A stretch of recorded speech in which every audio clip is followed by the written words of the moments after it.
You want to know what the story is with the marketplace? Stick around because I'm going to give you everything you need to know about today's market open. First things first, we need to break down where we are with the stock market. As you can see in pre-markets, Nvidia is up 2.33%. Google's trading a little bit negative, and of course, Microsoft is up 3.36%.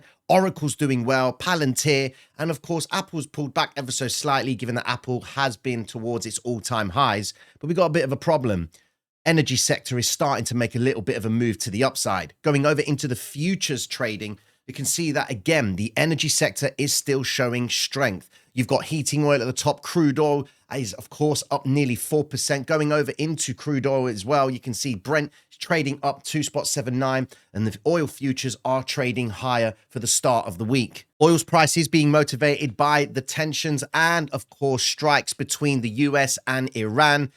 At what point does let's talk about ending the war mean that we just need to continue fighting with this war? Given that we've got the start of a new trading month where everything has effectively reset, we need to understand where we are with the month of June. Now, seasonality-wise, based on this information, you can see what the average return is over the last 30 years.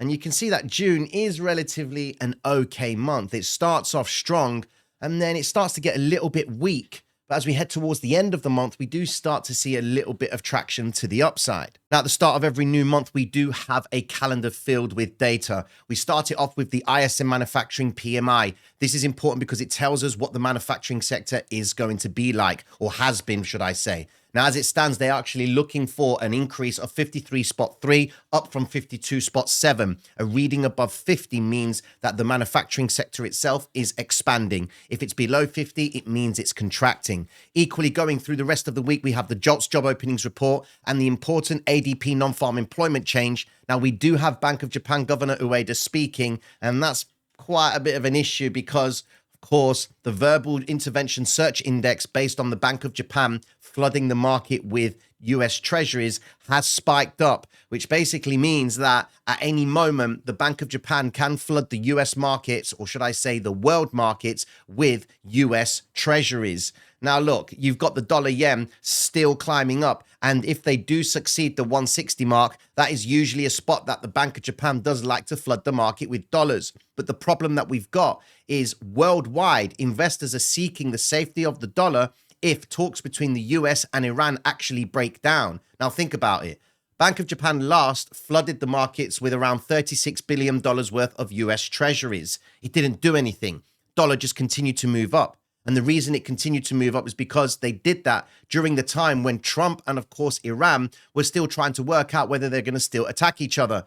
Fundamentally, if you've got the world seeking the safety of the US dollar, it's going to require a little bit more of an extreme move from the Bank of Japan to really try and control the appreciation of the dollar against the yen. And we know that in the next 15, 16 days' time, when we have the FOMC meeting, the Bank of Japan press conference will be aired the day before. So they're going to reveal to us that they could be getting ready to increase their interest rates because it's realistically the only thing that they can do left to control the idea of the dollar appreciating so strongly against the Japanese yen. Right now, we're going to go into the indices and understand the volume of what happened in the month of May and how the start of June could actually fare. In front of you, we've got the Dow Jones with the volume that was just slightly below average for the month at minus 3.66%, where they exchanged 112 billion 555 million contracts for the month of May, and you can see that volume was just slightly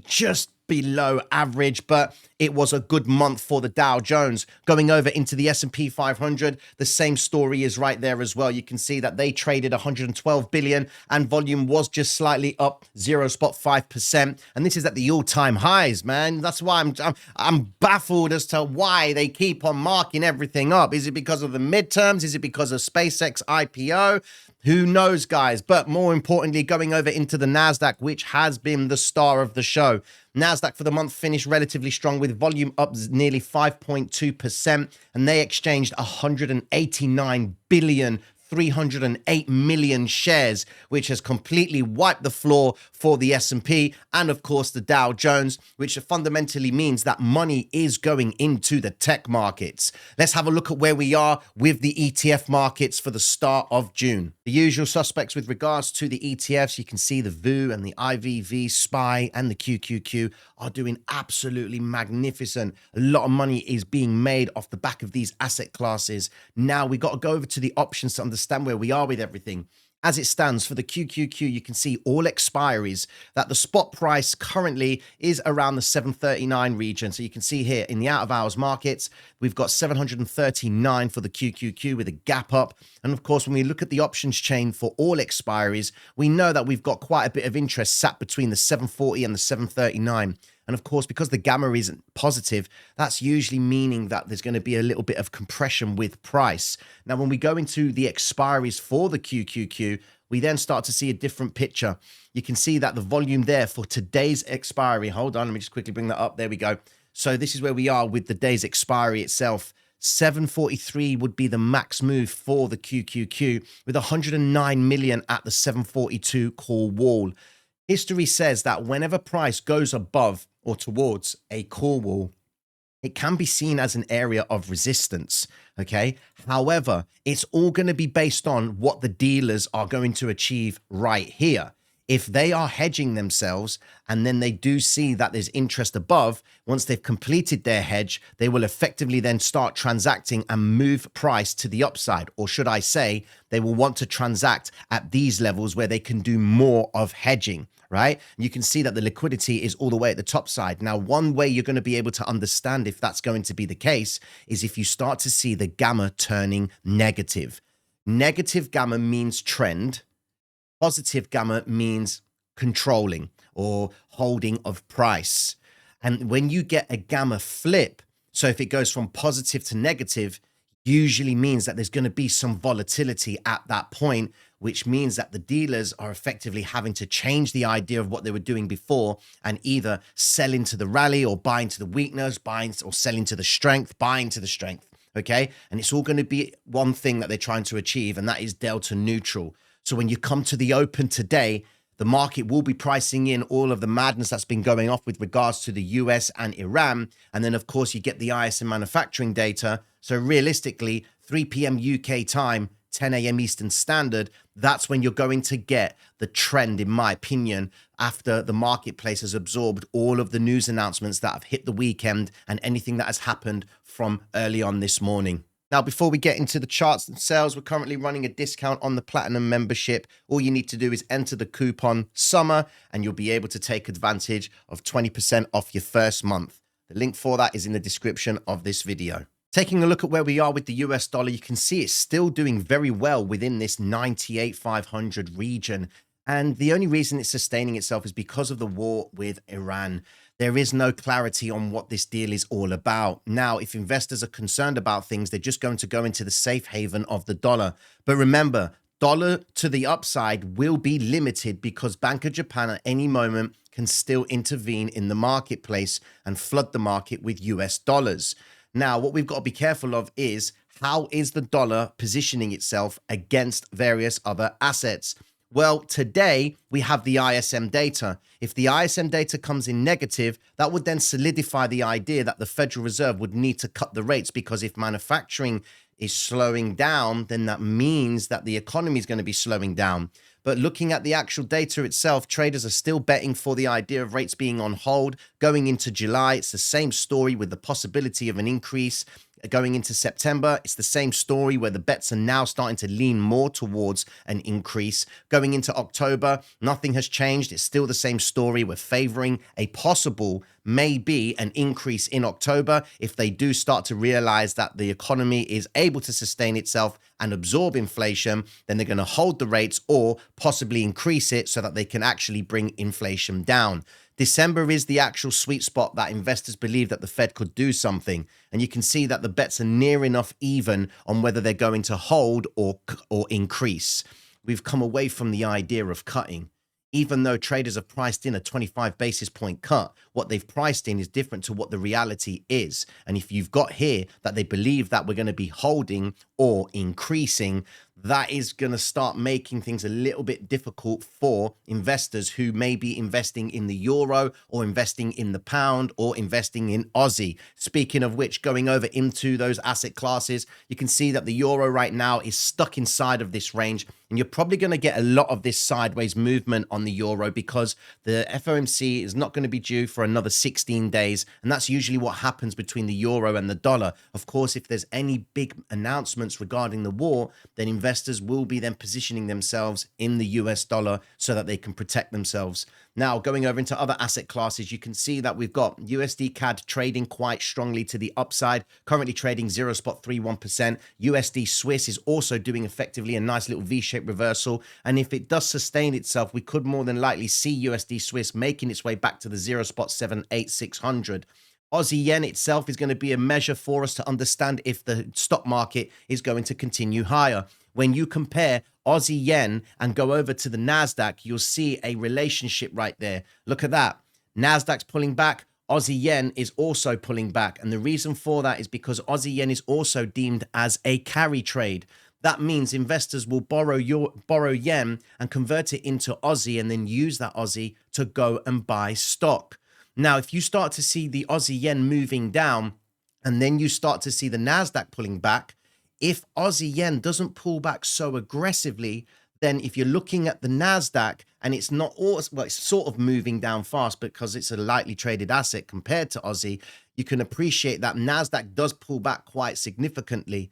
But when you start to see Aussie yen basing out, that could be the heads up that there is some accumulation happening from investors and that we can anticipate that the NASDAQ's going to start to make a little bit of a reversal on the assumption that investors who sold yen and converted it into Aussie are stepping in on the NASDAQ to buy those contracts with the Australian dollar and effectively send the NASDAQ back up. Taking a look at where we are with the commodities market, you can appreciate that gold is in a bit of a tricky situation as we're heading into the open. We've got a huge imbalance down below, and equally, we've got a controlled move to the downside. Gold is going to be subject to fluctuations based on investors' interest going into the US dollar off the back of this war.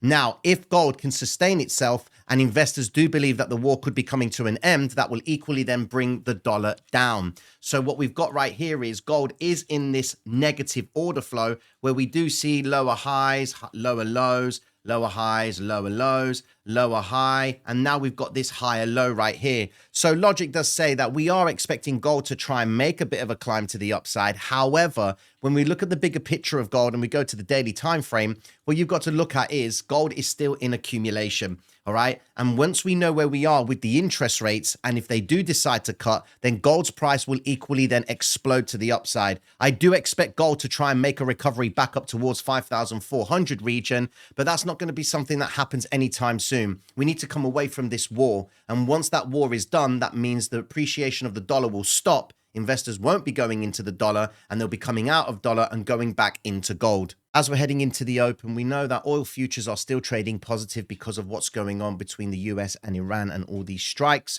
And that's a bit of a problem because it does limit the possibility of the US stock market climbing higher.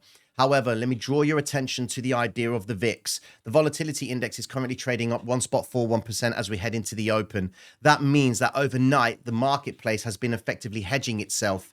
Now, what we've got to be mindful of is the fact that the NASDAQ itself is still trading positive, but it looks like it's starting to break down, but it's showing a bit of a controlled move to the downside, which means that if we focus on the VIX trading upwards, it's telling us that investors are effectively hedging themselves for the short term.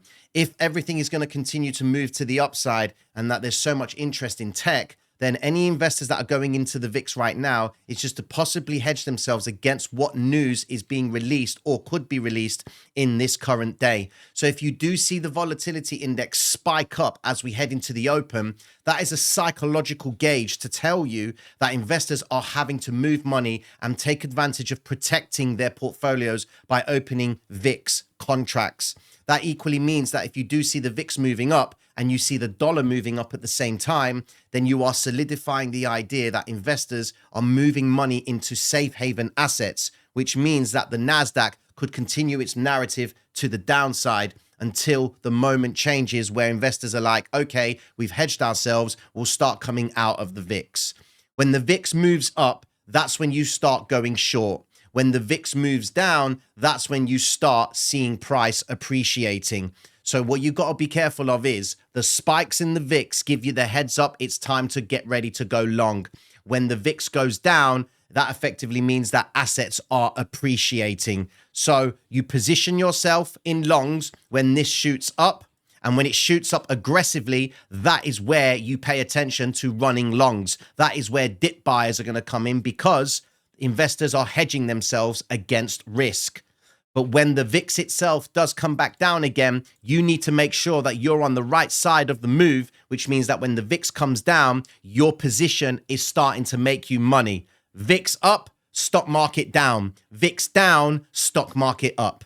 The key thing to be mindful of when you head into the open today is this. Do not trade the open for the first couple of minutes. Why? Because that's when the market open orders are processed. So all the orders that hit the market just before it opens is going to all get processed, which does lead to volatility. So NASDAQ could shoot up and down. Don't get caught up in that. The safest time to trade, in my opinion, is around 3 p.m. UK time, which is when the Brinks box is completed, and equally 10 a.m. Eastern Standard, when the market has had a chance to actually absorb all the news that has come out before the market open and any news that is released at the market open. Remember, today at 3 p.m. UK time, 10 a.m. Eastern Standard, we're getting the ISM manufacturing data.